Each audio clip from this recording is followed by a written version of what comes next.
problemas, no gastemos más en adquirir licencias Pro cuando los equipos tienen Home. Vayámonos directo con un equipo que ya está hecho para conectividad en red y por lo tanto trae una licencia Pro. Vemos la seguridad y la administración.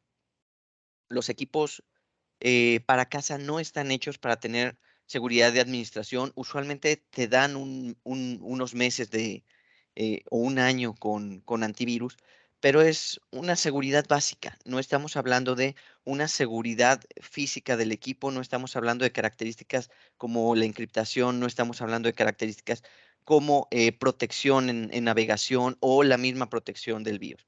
Entonces, y la misma administración, los equipos Pavilion no pueden ser administrados. Es decir, no pueden tener características como pueden ser vPro para poder ser administrados en una red. Solamente los equipos que son empresariales tienen estas características. Y el consumo de energía. En el consumo de energía hablamos de que los equipos hechos para empresa están hechos para consumir menos energía. ¿Por qué? Porque eh, vamos a conectar muchas computadoras al mismo tiempo dentro de la empresa. Entonces, un gasto mayor de energía es una generación mayor de calor, lo cual nos va a consumir más energía también en la empresa al necesitar aires acondicionados.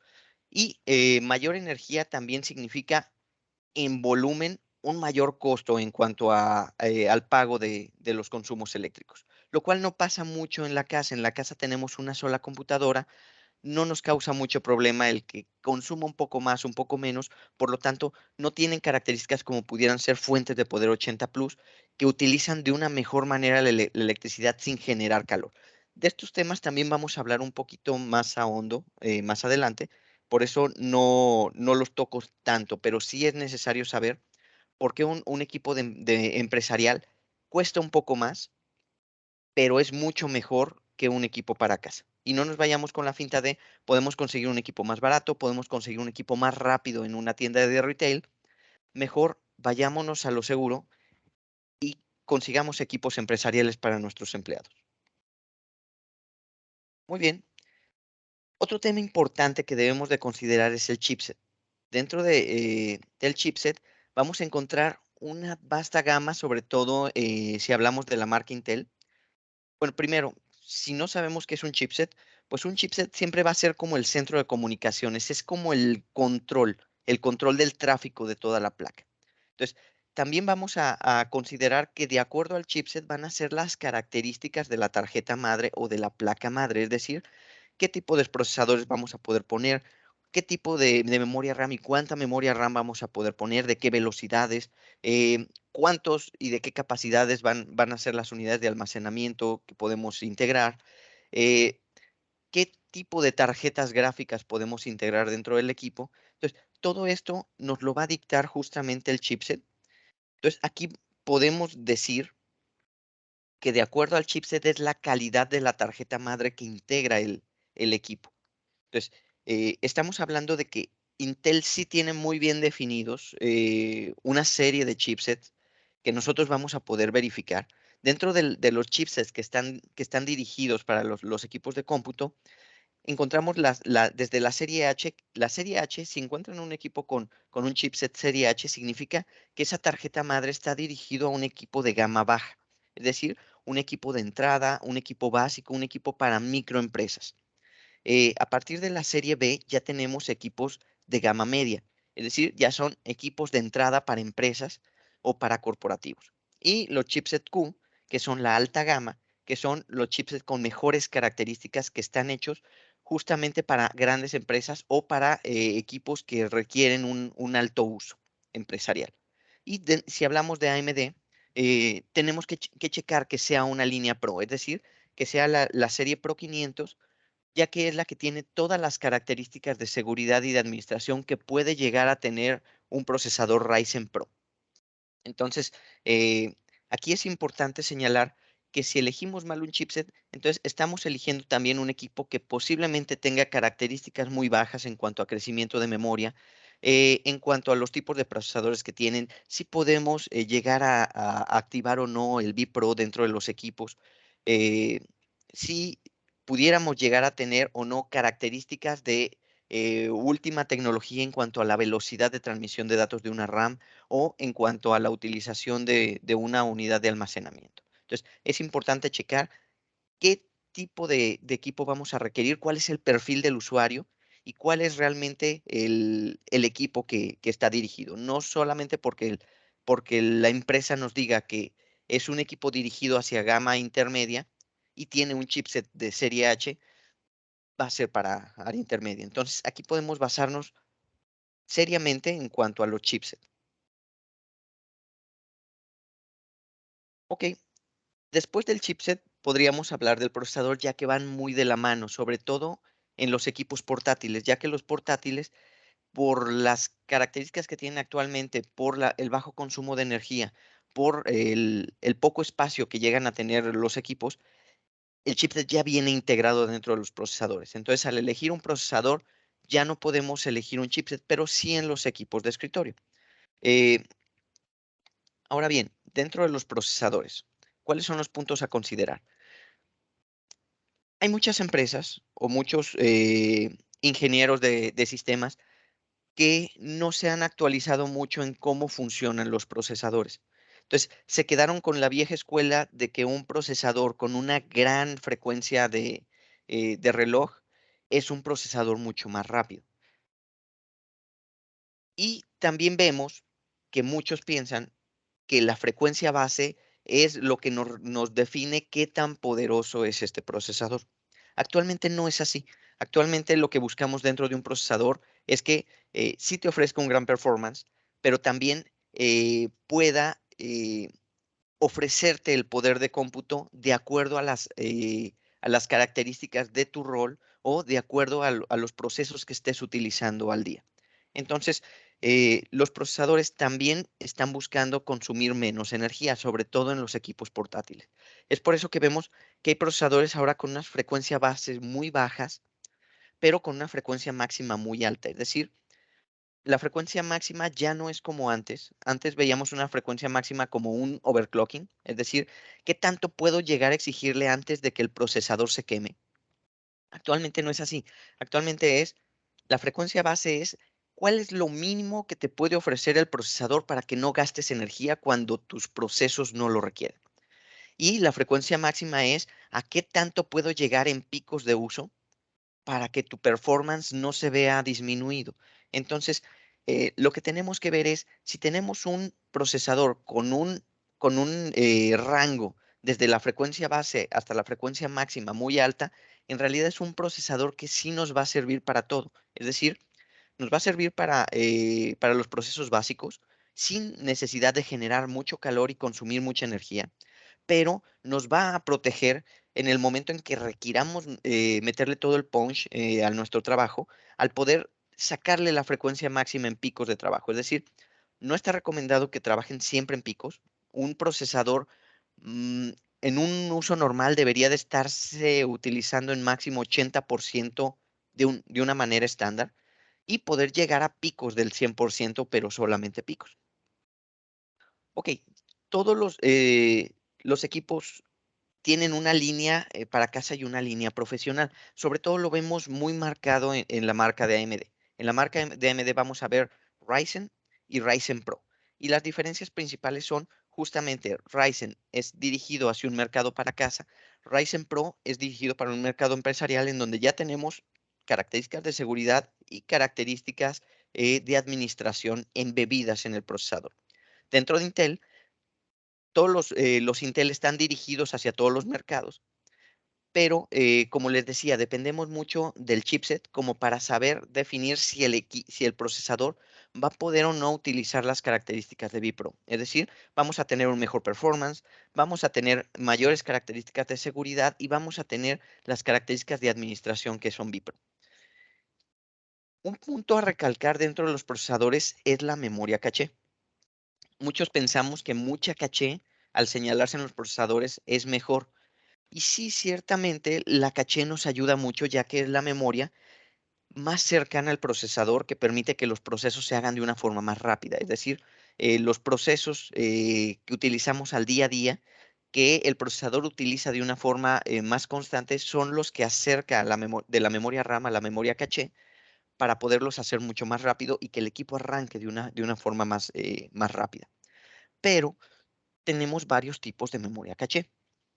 Es decir, usualmente los equipos, la mayor cantidad de memoria caché es la memoria caché L3. ¿Esto qué significa? Una memoria de nivel 3. Mientras más cercano al procesador es la memoria, menor nivel es. Es decir, el nivel 1 sería una memoria que de a tiro está pegada al procesador. La memoria de nivel 2 es una memoria muy rápida, que también está muy cercana, y la memoria L3 es la memoria más lejana dentro de las memorias caché en el procesador. Entonces, si vemos mucha memoria caché dentro de un procesador, hay que verificar qué tipo de memoria es, si es una memoria L2 o es una memoria L3. Dentro de Intel vemos que por lo general la memoria caché es L3. ¿Por qué? Porque podemos meter más cantidad porque es más económica. Dentro de la línea Ryzen de AMD, ya podemos ver que se manejan dos tipos de memoria. La memoria L3, que es la de mayor capacidad, y la memoria L2, que es la que utiliza con mayor velocidad el procesador y lo eh, hace que tenga un mejor performance. Entonces, tengamos en cuenta también qué tipo de memoria caché es y no nos vayamos con la finta de que mucha memoria caché L3 es mejor que poca memoria caché L2. Y también podemos verificar los benchmark. Actualmente hay un benchmark que es Passmark, que es, yo considero, de los más abiertos en cuanto a la utilización de información o la muestra de información que se da con la utilización de los procesadores. Sobre todo porque no considera todas las características de la máquina para definir al procesador, sino que realmente todas las pruebas las hace dirigidas hacia el procesador en sí. Entonces, podemos utilizar el benchmark de Passmark para poder saber exactamente qué procesadores compiten contra qué en las diferentes gamas o en las diferentes marcas que pudiéramos conseguir. Ok, entonces ya hablamos de chipset, ya hablamos de mercados, ya hablamos de procesadores. Eh, si hablamos de puertos, que también va muy dirigido hacia el chipset, ¿qué características te puede ofrecer un chipset en cuanto a puertos? Es cuando vamos a empezar a ver qué tipo de puertos tienen esos equipos. ¿Qué tan nueva es la tarjeta madre que estamos consiguiendo?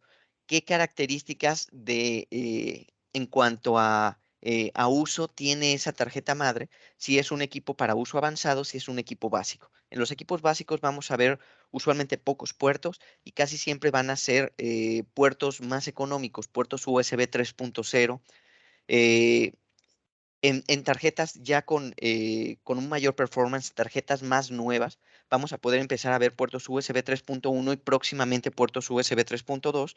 Y en los de gama alta ya vamos a ver que los puertos USB tipo C, que es la nueva gama que estamos utilizando y que próximamente o posiblemente se vuelva un estándar para el mercado, es que tengan o no tecnología Thunderbolt. ¿Esto qué significa? Significa qué tanta velocidad de transmisión de datos vamos a tener. Es decir, si tenemos equipos básicos que tienen tarjetas madres con chipset serie H o chipset para casa, vamos a encontrar todavía puertos USB 2.0 y estamos hablando de transmisiones de datos de 480 megabits por segundo. Entonces, si conectamos una memoria USB, por más nueva que sea esta, siempre vamos a tener una velocidad muy baja, una velocidad de transferencia muy lenta, y es lo que va a hacer que tardemos demasiado en poder respaldar información o poder realizar una instalación o una carga de una imagen, por ejemplo, dentro de un equipo, se va a volver muy, muy lenta. Si tenemos equipos de gama alta, ya vamos a poder tener puertos USB 3.1 que ya corren a 10 gigabits por segundo. Estamos hablando de un crecimiento abismal en cuanto al USB 2.0, que era de 480 megabits por segundo, es decir, ni medio giga, perdón. Y de ahí podemos crecer hasta el Thunderbolt 2 y el USB 3.2, que ya llegan a correr hasta 20 gigabits por segundo. Si llegamos a tener un equipo con puerto USB 3.0 y que ya tiene características de Thunderbolt 3, entonces ya podemos llegar a utilizar una velocidad de transmisión de datos de hasta 40 gigabits por segundo. Estamos hablando de que pudiéramos llegar a cargar una imagen completa en un minuto o en unos minutos, a diferencia de los puertos USB 2.0 o 3.0 que nos tardarían hasta una hora. Entonces, hay que considerar también para qué vamos a utilizar los equipos, qué vamos a hacer con ellos hacia qué gama están dirigidos o hacia qué mercado están dirigidos para también poder definir las velocidades de transmisión de datos. Ok, un punto interesante también dentro de los equipos es la tarjeta de video. Muchas veces pensamos que un equipo con tarjeta de video es mejor que uno sin tarjeta de video. Depende. En realidad todos los equipos tienen tarjeta de video. Uh, Por lo general, la tarjeta de video viene integrada dentro del procesador. Es una tarjeta de video básica. Cada vez los fabricantes de procesadores han mejorado sus tarjetas de video embebidas o integradas al procesador y han ofrecido mejores características. Es decir, ya tenemos tarjetas eh, con resoluciones Ultra HD. Ya tenemos tarjetas Radeon Vega en el caso de AMD al adquirir una marca de tarjetas, pero sobre todo es para un uso básico, es decir, un uso al día a día, un uso de ofimática, un uso de manejo de imágenes, pero nada, nada fuera de este mundo. Si ya necesitamos empezar a trabajar con una línea de softwares que requieran un poder gráfico mucho más alto, si requerimos hacer una serie de, ¿cómo podría decirlo? De cálculos matemáticos mucho más avanzados, entonces ya requerimos una tarjeta dedicada, que es la que tiene un coprocesador matemático mucho más potente. Entonces, si vemos, hay diferentes líneas o diferentes tipos de, de procesadores gráficos dentro de las tarjetas. Tenemos la línea gamer, que pudiera ser la NVIDIA GeForce o la AMD Radeon, que están hechas para ofrecer una mejor o una o mayor velocidad en el refresco de las pantallas. Es decir, nos ayuda mucho para trabajar sobre todo en manejo de video. Ahí sí nos podemos ir a una línea GeForce o una línea Radeon. Si lo que estamos es generando material 3D o generando renders, entonces ahí lo que necesitamos es un coprocesador matemático mucho más potente y es a donde nos vamos a la línea Pro, a la línea de NVIDIA Quadro o a la línea Radeon Pro. Y si estamos trabajando con inteligencia artificial, con machine learning, lo mejor de todo es buscar las líneas RTX. Es decir, las líneas RTX están dirigidas tanto en Radeon como en Quadro para un trabajo mucho más rápido con machine learning e inteligencia artificial. Entonces, también, ¿qué tipo de tarjeta necesitas? Depende del trabajo que estás realizando, es lo que vamos a necesitar. Puede ser que en ofimática requiramos un equipo eh, con una tarjeta de video integrada al procesador o que necesitemos mucho más potencia porque estamos trabajando o con videos o con renders o ya estemos desarrollando proyectos con inteligencia artificial y machine learning. Depende. Muy bien. Entonces, otro punto importante del que hablábamos también era la fuente de poder. Entonces, hablábamos de que los equipos empresariales tienen fuentes de poder mucho más avanzadas y esto se define a qué tan eficiente es en el consumo de energía.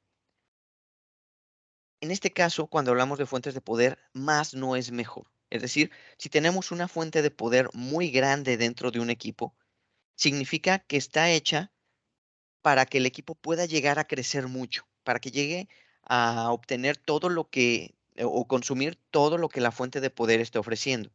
Entonces, eh, pero consideremos que también una fuente de poder muy grande también tiene un consumo mayor.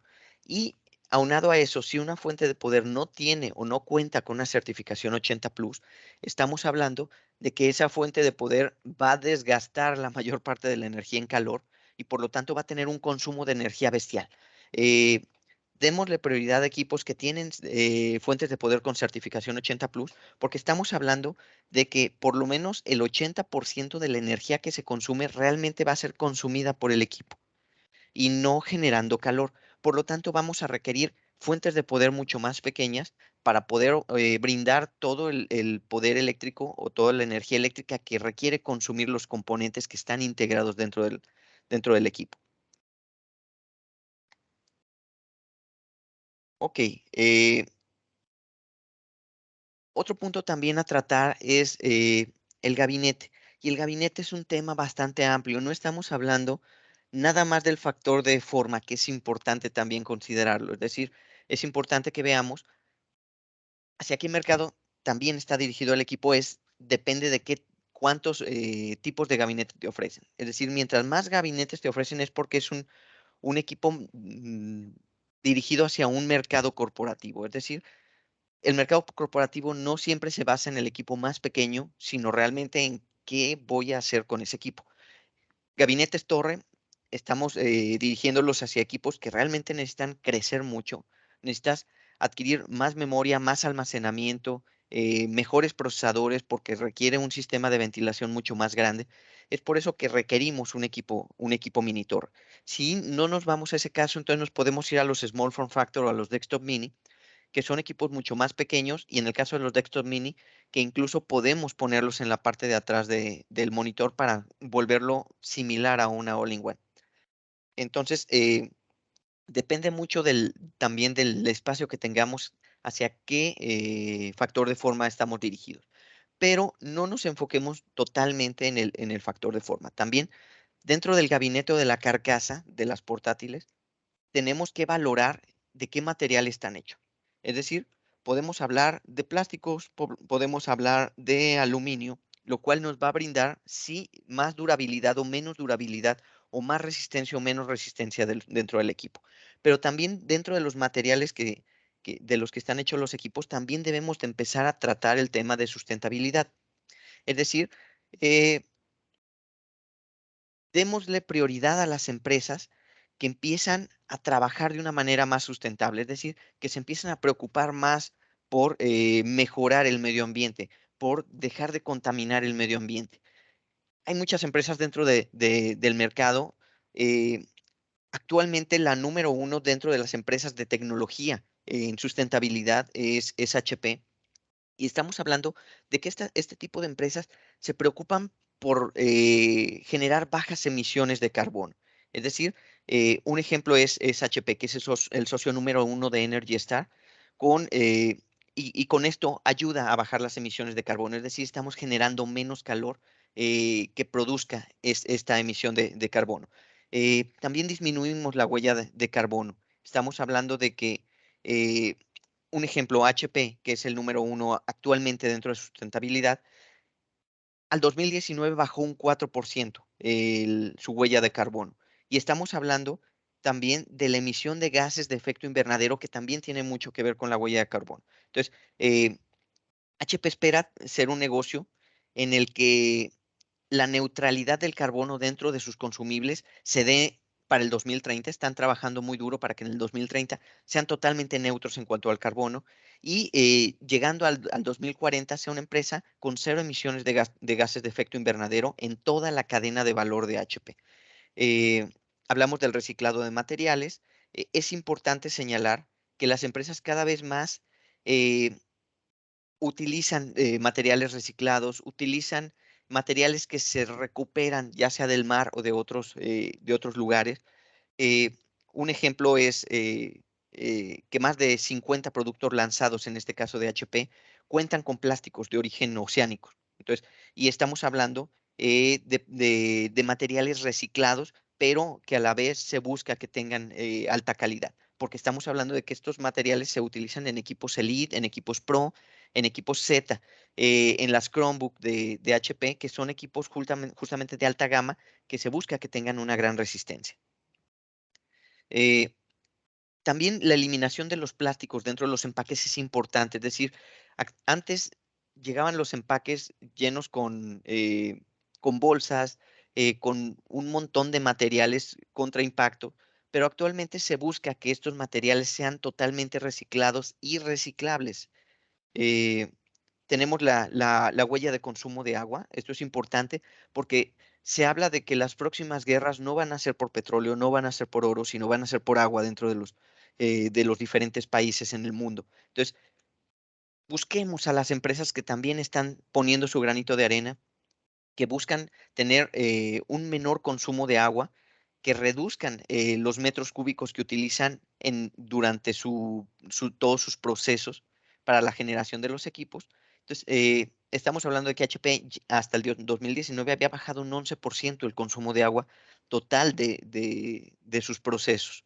Entonces, busquemos ayudar a las empresas que están ayudando al medio ambiente.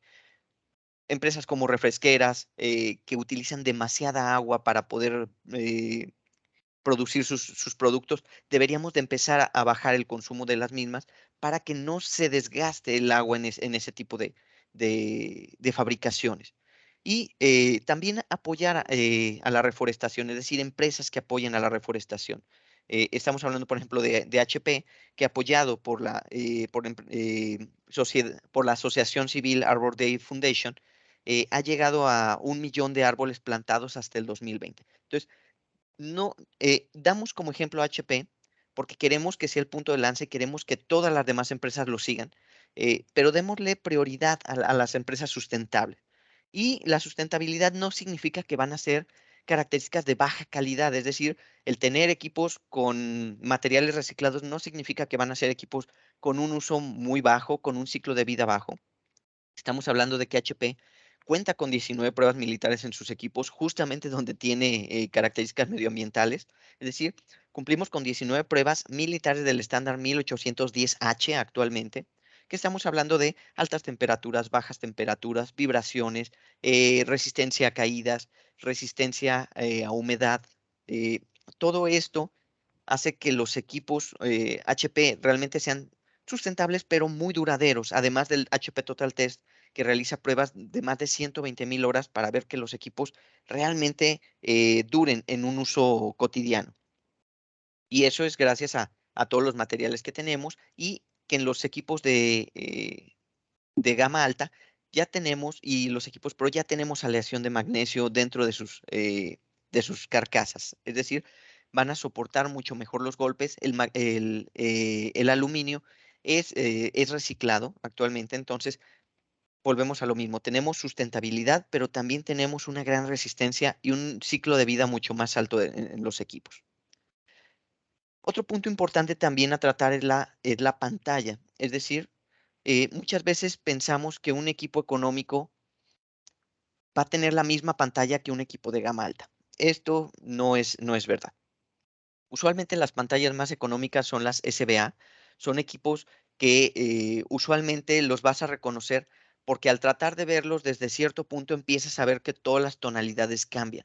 Eh, en cuanto te empiezas a mover hacia los lados de la pantalla, ves que se empieza a ver más oscuro. Esas son las pantallas SBA. Son pantallas que si no las ves de frente completamente, la calidad de visualización disminuye mucho y muchas veces también se ven un poquito más pixeleadas las imágenes. Si hablamos de mejor calidad, tendríamos que basarnos en equipos con pantallas IPS, es decir, pantallas que te muestran la imagen con una mejor calidad, con una mejor resolución, pero a la vez nos permite ver la misma imagen o la misma calidad de imagen a 180 grados. Es decir, si nos movemos hacia los lados, hacia arriba o hacia abajo, tendríamos que ver la misma calidad o los mismos tonalidades de colores sin perder esa ventaja que es el poder colaborar con otras personas y que puedan ver lo que estamos haciendo sin la necesidad de mover completamente la pantalla para que ellos lo tengan que ver de frente. Hablamos de resoluciones. Aquí dependemos mucho de qué estamos trabajando. Si necesitamos una pantalla con resolución HD, que son las más básicas, que lo podemos usar en ofimática, o una pantalla Full HD, que principalmente la vamos a utilizar en diseño gráfico para poder ver de una forma mucho más agradable o con un menor pixeleado las imágenes, ya que tenemos una resolución de 1920 por 1080 puntos. Eh, También tenemos pantallas mucho más altas, que esas ya están dirigidas principalmente a Workstation, que son las pantallas Ultra HD o 4K. Entonces, también depende del uso que le vayamos a dar, es hacia dónde tenemos que dirigir la resolución de la pantalla. Y también hablando de las pantallas, no solamente hay que hablar de resoluciones, es decir, hay que hablar de brillos. Y ese punto nunca lo tocamos. ¿Qué brillo necesitamos? Muchas veces pensamos que el brillo tenemos que bajarlo porque nos afecta a la vista. Eso sucede en situaciones de poca luz y sí, mientras menos brillo, menos nos afecta la vista. Pero también estamos hablando de que muchas veces necesitamos trabajar en situaciones de mucha luminosidad. Y eso lo vemos muchas veces en los celulares. Un celular con poco brillo no lo podemos ver en la calle cuando el sol le da directamente. Lo mismo pasa con las pantallas de las portátiles. Si requerimos trabajar o si un usuario requiere trabajar en ambientes de mucha luminosidad, en ambientes de exteriores constantemente, una pantalla básica de 200, 250 nits no creo que le sea totalmente suficiente. Para eso ya tenemos pantallas de hasta 1000 nits de brillo y esto no estamos hablando de la calidad de la pantalla como tal, sino de la calidad de la retroiluminación de la pantalla. Es decir, tenemos una mejor retroiluminación, lo que significa que vamos a poder competir con el brillo del sol. Vamos a ver con una mejor calidad la imagen dentro de la pantalla al estar trabajando en la intemperie. Entonces, también depende del uso que le vayas a dar, depende del perfil del usuario. Si tiene que trabajar en ambientes con demasiada luz, en ambientes de exteriores, busquemos pantallas que tengan una mejor, un mejor brillo, una mayor cantidad de nits, que es la forma en que se mide el brillo dentro de las pantallas, para que no tenga que forzar la vista al trabajar en este tipo de situaciones. Y la superficie de la pantalla. Usualmente cuando compramos equipos para casa, siempre vemos unas pantallas muy bonitas, unas pantallas muy brillantes. Este tipo de pantallas está muy dirigido sobre todo para dar mayor calidad o mayor brillo a los colores. Es decir, una persona de casa que usa 2 horas al día ese equipo va a querer ver sus fotos, va a querer ver videos con un tono de colores mucho más amplio, mucho más vivo. Para eso son esas pantallas con reflejo, que son las brillantes. Pero se vuelve cansado el trabajar con ese tipo de pantallas durante 8 horas. Entonces, es por eso que todos los equipos empresariales los van a ver con una pantalla antirreflejo. Es decir, son unas pantallas que no reflejan la luz. Esto nos ayuda mucho para que no se canse la vista, aunque sí se llega a perder un poquito lo que es la vivez de los colores. Pero es de donde hablamos. ¿Qué es lo que vas a hacer? ¿Vas a trabajar con colores vívidos a pocas horas o vas a trabajar con un equipo durante muchas horas? ¿Qué tipo de pantalla requieres? Entonces, no es solamente ver, irnos hacia la resolución, sino a la calidad de pantalla, al brillo de la pantalla y a la superficie de la pantalla, que también son características muy importantes en la elección de un equipo. Y un punto a resaltar también es la seguridad. Actualmente estamos trabajando en un ambiente híbrido, estamos trabajando desde casa, estamos trabajando desde muchas partes que ya no son seguras. Antes hablábamos de una seguridad perimetral dentro de la empresa, gastábamos grandes cantidades en firewalls, gastábamos grandes cantidades en antivirus, pero actualmente ya no son suficientes cuando el usuario va a trabajar desde casa o desde cualquier red no segura.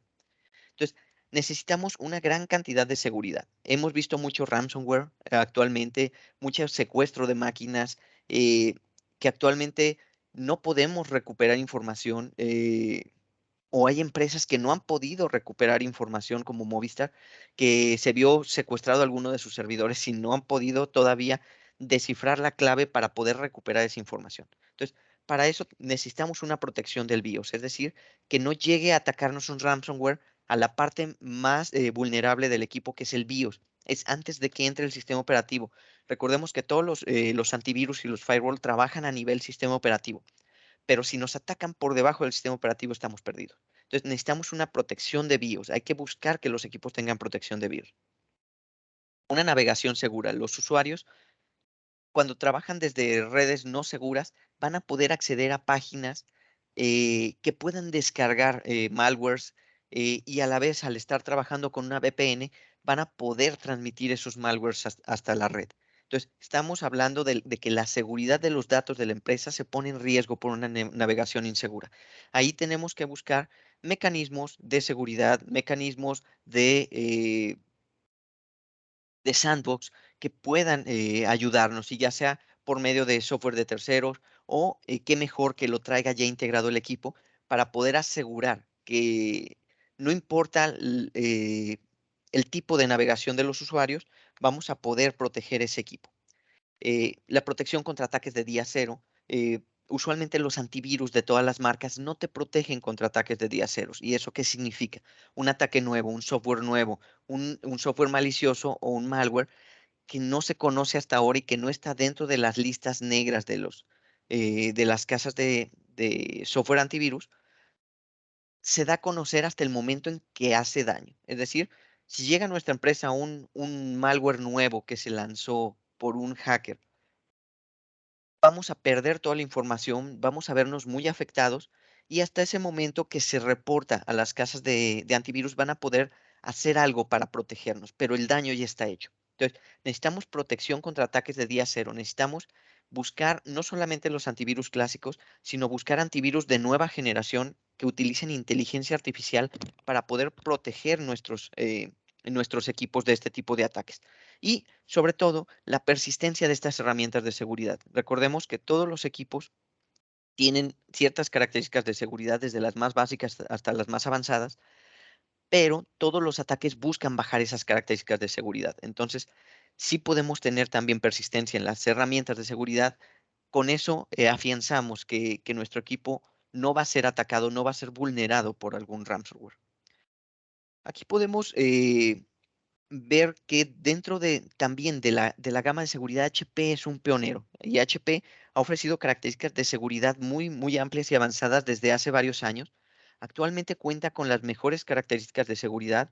Es eh, el único que te está ofreciendo una característica de seguridad basada en hardware para la protección del BIOS. Es decir, por medio de Sure Start, nosotros desde el arranque del equipo podemos proteger el BIOS, verificamos que no haya sido corrompido, que no haya sido sustituido por un BIOS modificado o no aceptado o no certificado por la marca.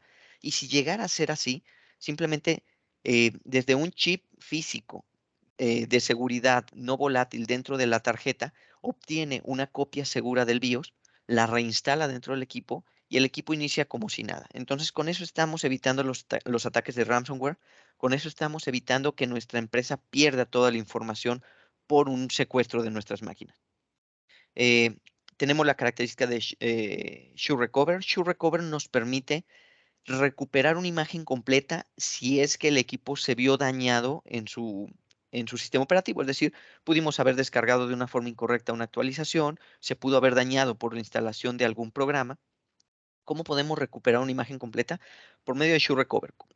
Similar a la recuperación de fábrica, simplemente aquí nosotros tenemos eh, desde una ubicación segura dentro de la red o dentro de la nube, las imágenes que creamos para esos usuarios, ellos van a entrar, van a tener los permisos para entrar, para descargarla, lo único que necesitan es una conexión a red, o incluso en la nueva generación, que es la generación 3 de Sure Recover, ya se puede incluso en el mismo espacio donde tenemos la versión segura del BIOS, también podemos generar una imagen o una copia de nuestra imagen para que no requiera ni siquiera una conexión a Internet. Podemos recuperar desde ahí mismo la imagen completa y el usuario va a poder trabajar sin necesidad de llevar hasta las instalaciones, hasta el área de TI y la máquina para que le reinstalen la imagen porque se dañó.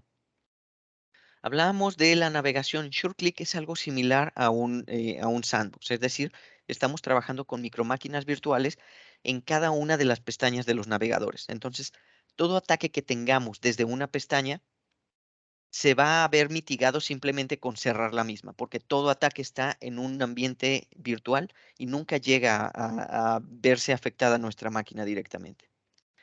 SureSense es el antivirus de nueva generación que trabaja por medio de inteligencia artificial, que nos permite no solamente bloquear los virus ya conocidos, sino verificar cuál es el, los procesos que se están corriendo, qué tipo de daño pueden realizar, hacia qué datos se están tratando de entrar, y si vemos que el proceso no está actuando de una manera correcta, de una manera normal, automáticamente es bloqueado. Entonces, con eso podemos llegar a protegernos de ataques día cero, ya que no verificamos listas, sino verificamos procesos y cuál es el actuar de esos procesos. Y SureRun es el que nos permite, por medio de eh, características físicas del equipo, es decir, por medio de un chip de seguridad, eh, el estar verificando que todas las características de seguridad del equipo, tanto propias de HP como de terceros, como pudiera ser un antivirus o un firewall, estén siempre, siempre arriba. Y si algo o alguien trata de bajarlos, automáticamente los vuelve a levantar. Entonces, con eso le damos persistencia a las características de seguridad y aseguramos que nadie ni nada va a poder bajar las características y poder atacar de una forma sencilla a nuestro equipo. Entonces, con todo esto, bueno, podemos ver, perdón, ya me fui. Con esto podemos ver cuáles son las características que nosotros deberíamos de buscar dentro de un equipo para nuestra empresa. Es decir, no solamente basarnos en el precio, no solamente basarnos en las características físicas o en las características internas más conocidas como mucho procesador, mucha memoria, un gran disco duro o una unidad de estado sólido tremendamente grande, sino ver características que van mucho más allá de esto, que realmente nos indican qué calidad va a tener este equipo, hacia qué mercado va dirigido y cuál va a ser el perfil del usuario que lo va a utilizar. Entonces, todas estas características de las que hablamos el día de hoy es lo que nos va a permitir, en pocas palabras, adquirir un equipo realmente útil para nuestra empresa, un equipo que nos va a ayudar y va a ser una herramienta para mejorar el performance de los usuarios, para mejorar las ganancias de la empresa, para disminuir los tiempos en los que realizamos los procesos y poder realizar más procesos a la vez, y no equipos que nos están dando dolores de cabeza constante, que requerimos un área de TI que está dirigida totalmente a apagar fuegos, a recuperar equipos dañados, a estar tramitando garantías. Entonces, ¿qué necesitamos? Un área de TI que esté trabajando en el desarrollo de nuevas soluciones, un usuario que tenga los menos tiempos muertos posible, que su equipo le ofrezca el mejor performance, que pueda realizar más procesos a la vez y que la empresa pueda realizar más proyectos a la vez. Es decir, que sus proyectos tengan un tiempo menor desde el punto en el que inicia hasta en el que termina, por lo tanto podamos realizar más proyectos y obtener más ganancias dentro de las empresas.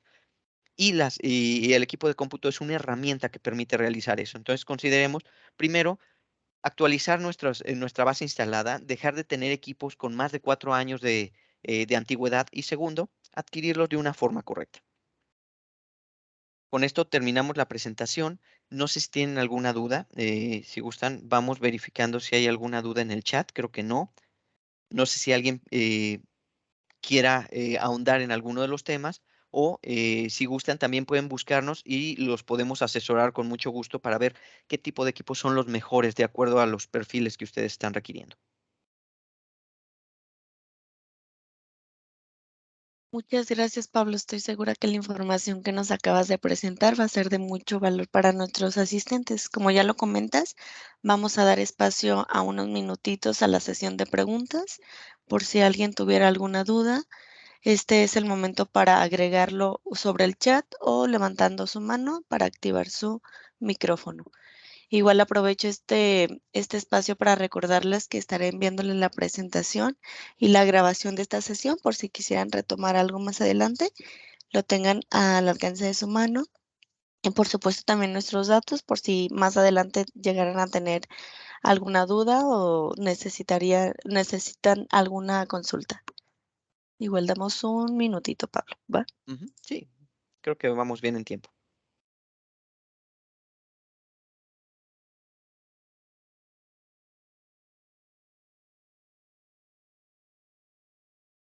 Igual si se les hace más fácil abrir micrófonos, pueden levantar la mano y les activamos el micrófono para poder charlar, no hay problema.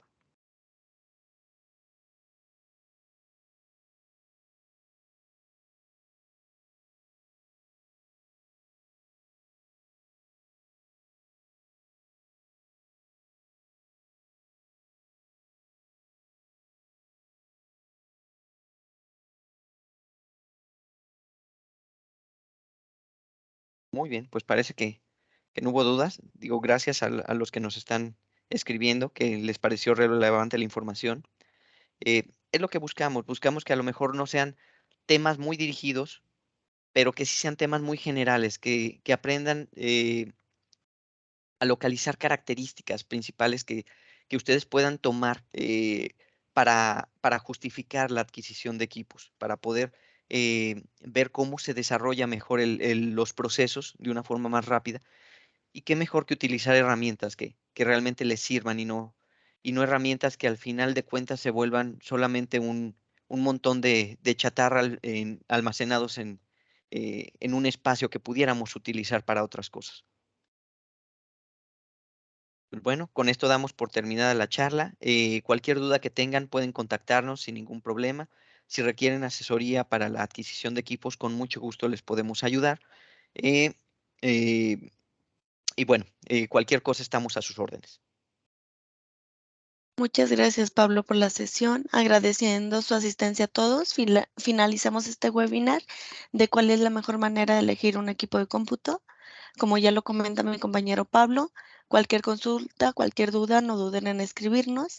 También podría ser al correo mercadotecnia@compucat.com.mx y enseguida nos comunicaremos con ustedes. Muchas gracias por su asistencia. Buen día y nos vemos en el siguiente webinar. Buen día.